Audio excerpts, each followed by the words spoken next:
ជំរាបសួរសួស្តីអ្នកនរគ្នាថ្ងៃនេះខ្ញុំចង់បង្ហាញពីដំណើរការឆ្លងដែនពីអាមេរិកទៅកាណាដាដោយជីឡានអញ្ចឹងឥឡូវយើងមកមើលពីអីវ៉ាន់នៅក្នុងឡានរបស់ខ្ញុំអញ្ចឹងខ្ញុំទៅតែ3យប់ទេប៉ុន្តែមើលអីវ៉ាន់នៅក្នុងឡានរបស់ខ្ញុំដូចគេរៀបចំរត់ចោលស្រុកអញ្ចឹងទីដំណាក់កាលទី1គឺកូនង៉ែតដេកបាត់ហើយក៏មិនតាន់អស់ដែរនៅខាងមុខក៏មានអីវ៉ាន់ណែនដែរអញ្ចឹងមិនថាណាឡានធំប៉ុណ្ណាក៏នៅតែណែនដែរញ័រតណែនតែម្ដងអញ្ចឹងពីផ្ទះខ្ញុំនៅអាមេរិកទៅផ្ទះបងស្រីខ្ញុំនៅកាណាដាយើងត្រូវចំណាយពេលបើកឡានរយៈពេល6ម៉ោងតែ6ម៉ោងហ្នឹងយើងត្រូវបើកអត់ឈប់ណាដែលមានចម្ងាយផ្លូវប្រហែល500គីឡូម៉ែត្រហើយផ្លូវនៅស្រុកនេះបើសិនជាយើងឆ្លង state គឺយើងត្រូវបង់លុយផ្លូវដូចគ្នាអ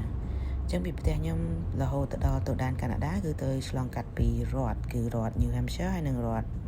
Vermont ហើយកន្លែងបង់លុយផ្លូវហ្នឹងក៏មិនមែនមានតែមួយកន្លែងដែរគឺវាទៅតាម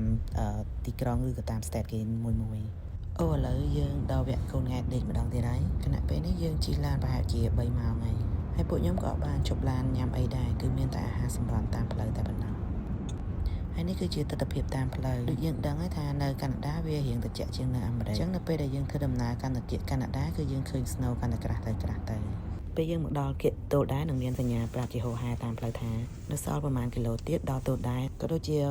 សញ្ញាបង្ហាញប្រាប់ថាផ្លូវដែលមានក្រាស់សាំងចុងក្រោយដើម្បីឲ្យយើងចាក់បានក្នុងករណីអ្នកដំណើរចង់ធ្វើការចាក់សាំងបំពេញឡានអាហារព្រោះនៅកាណាដាសាំងថ្លៃជាងនៅអាមេរិក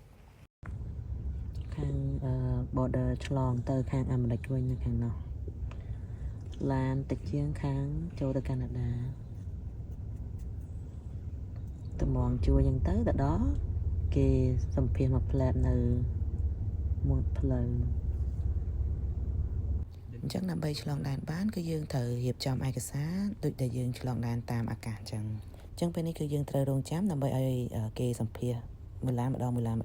ដល់យើងមិនចាំបាច់ចុះពីឡានទេករណីគេសង្ស័យធ្វើការឆែកឆេរបានគេឲ្យយើងចុះពីឡាននៅកុងស៊ុលខាងមុខហើយបំរាមហាមឃាត់គឺមានដូចយើងជាយន្តហោះអញ្ចឹងគឺមានអីវ៉ាន់ដែលយើងអាចយកចូលបាននិងអីវ៉ាន់ដែលយើងមិនអាចយកចូលបានដូចគ្នាហើយនេះគឺជាទឹកដីប្រទេសកាណាដាដែលប្រជាជនអាមេរិកមានសិទ្ធិបើកឡានដោយសេរីនៅក្នុងទឹកដីកាណាដាដោយច្បាប់និងផ្លាកសញ្ញាចរាចរណ៍មួយភាគធំស្រដៀងគ្នា